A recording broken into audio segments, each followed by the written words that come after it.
देखिए, मुझे तो आश्चर्य है, घर में आग इनके लगी है, ये हमें कोस रहे हैं। अरे साहब, आप अपना घर नहीं संभाल पा रहे हो, आप अपने घर के अंदर देखिए, ये सारा मामला एनसीपी का अपना अंदरूनी मामला। मैं दो बात पहले प्राची जी अपनी बात कहने से शुरुआत से पहले कहूँ।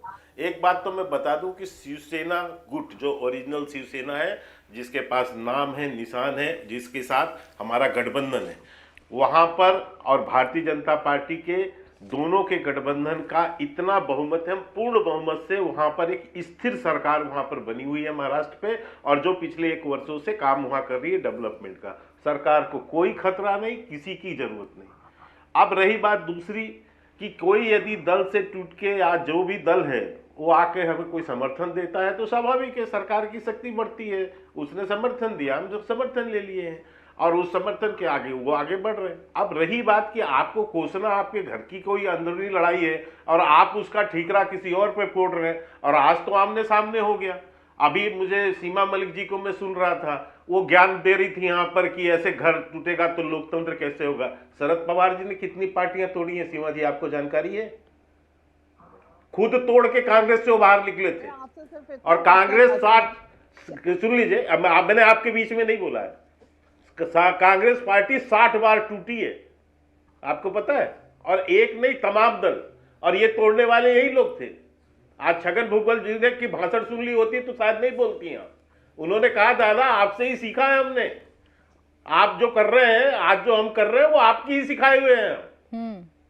और ये भी उन्होंने बता दिया कि यू टर्न लेना आपकी कितनी कवायद रही है। के शर्मा जी, उन्होंने जो बताया वो तो आज सबने सुना, जो नहीं तो बताया गया उस पर चर्चा करते हैं। के शर्मा जी, अब जो आरोप आप पर हैं कि जो आपको भ्रष्टाचारी लगते थे, जिन पर आप ईडी सीबीआई की कार्रवाई करवाना चाहते थे, वो आज आपको इतने अच्छे, इतने धुले हुए, इतने साफ सुथरे कैसे लगने लगे कि उनका साथ भी मंजूर है? देखिए, पहले तो प्राची जी 2 चीज स्पष्ट कर दूं आपको, न ही अजीत पवार, न ही छगन भुजबल जी, न और कोई नेता भारतीय जनता पार्टी को ज्वाइन नहीं किए हैं। इस गलत फहमी से बाहर निकल जाइए। इनको भारतीय जनता पार्टी में ज्वाइन नहीं कराया हमने। हमारी एकदम स्थिर सरकार है।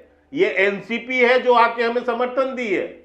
और ये भी स्पष्ट कर दूं कि इसमें किसी का ना केस डायलूट होने वाला है, ना किसी का केस रुकने वाला है। जो इनके ऊपर चल रहे हैं आरोप, उस पर कार्रवाई भी होगी, सब कुछ होना है।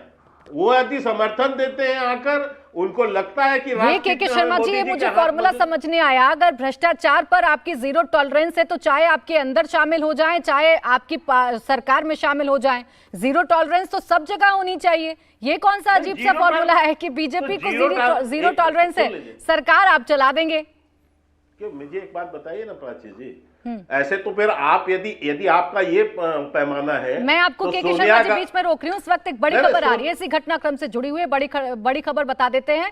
एक प्रस्ताव पास हुआ है, 30 जून को बैठक में प्रस्ताव पास हुआ था। अजीत पवार गुट ने बहुत बड़ा दावा कर दिया है, शरद पवार को एनसीपी अध्यक्ष पद से हटा दिया गया है। ये बड़ी खबर आपको बता रहे हैं। एनसीपी के नए अध्यक्ष अब अजीत पवार को बना दिया गया है। प्रफुल्ल पटेल ने राष्ट्रीय कार्यकारिणी की बैठक बुलाई थी और इस बैठक में यह बहुत बड़ा फैसला लिया गया है कि शरद पवार को अब राष्ट्रीय अध्यक्ष पद से हटा दिया गया है और ये कमान अब अजीत पवार को सौंपी गई है। यानी अजीत पवार अब नए अध्यक्ष एनसीपी के बनाए गए हैं।